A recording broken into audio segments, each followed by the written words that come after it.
આગામી પવિત્ર શ્રાવણ માસ દરમિયાન તારીખ 7 સપ્ટેમ્બરના રોજ યોજાનારી 13મી ભવ્ય નવનાથ મહાદેવ કાવડ યાત્રાના સફળ આયોજનને લઈને નીરજ જૈનના અધ્યક્ષસ્થાને આયોજિત સમિતિની મહત્વપૂર્ણ આજે એક બેઠક મળી હતી।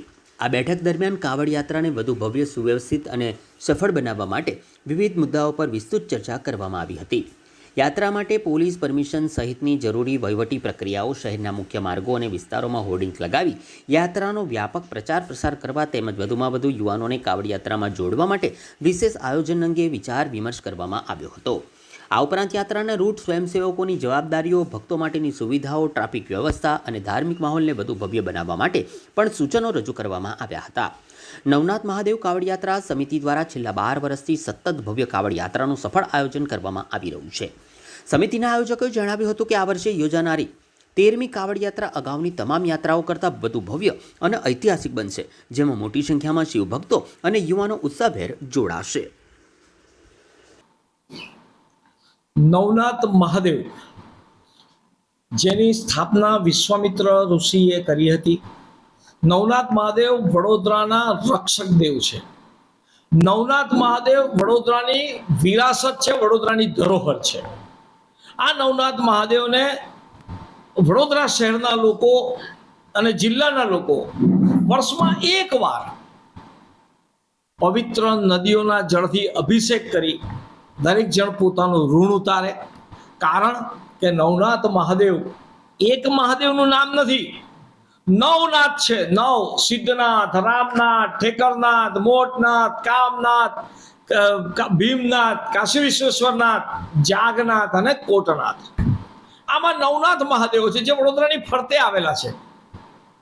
તો આ નવનાથ મહાદેવને જલાભિષેક કરી વડોદરા શહેરના નગરજનો, જિલ્લાના નગરજનોની પવિત્ર ફરજ છે કે આપણે આપણું યોગદાન જે મહાદેવને જલાભિષેક કરીએ છીએ એનાથી મહાદેવ જેને નીલકંઠ કહેવાય ઝેર ધારણ કર્યું સમુદ્ર મંથન વખતે, તેમના ગળામાં જે બળતરા થતી હતી એની શાતા માટે જલાભિષેક કરીએ છીએ। અને આ કાર્ય કરવાનું કામ ભગવાન વિષ્ણુએ કહ્યું હતું।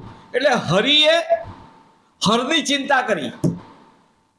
તો જ્યારે હરિહરની ચિંતા કરતા હોય તો આપણે તો એક પામર મનુષ્ય છે, તો દેવાધિદેવ મહાદેવ એને જલાભિષેક આપણે સૌએ કરવો જોઈએ।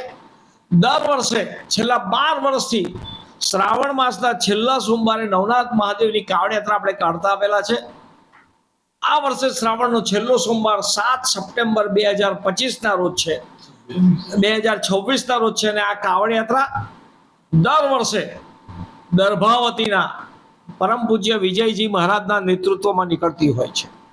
હું વડોદરા શહેરના તમામ લોકોને, જે લોકો MP, UP, રાજસ્થાન, બિહાર આ બધેથી વસેલા છે વડોદરામાં, વડોદરા તો એવો શહેર છે, સાંસ્કૃતિક નગરી છે જેમાં આખા ભારતના લોકો વડોદરામાં વસે છે। આ બધાને જેવું કહીશ કે આપણે જે અલગ અલગ કાવડ યાત્રા કાઢીએ છીએ, વડોદરામાં, ગુજરાતમાં રહીએ છીએ અને ગુજરાતમાં શ્રાવણનો છેલ્લો સોમવાર 7/9 આવે છે। આવો આપણે સૌ સાથે મળી આ 7/9/26ની કાવડ યાત્રામાં જોડાઈ નવનાથ મહાદેવને જલાભિષેક કરી આપણે વડોદરા શહેર જિલ્લાના લોકો ઋણ આપણું અદા કરીએ, એના માટે જ મારી સૌને વિનંતી છે। એટલે તો કહીએ છીએ, જોઈ શું રહ્યા છો, નવનાથ મહાદેવની કાવડ યાત્રામાં આપણે સૌ જોડાઈ શ્રાવણ માસમાં મહાદેવની ભક્તિ કરી આપણા જીવને શિવ તરફ લઈ જઈએ। હર હર મહાદેવ।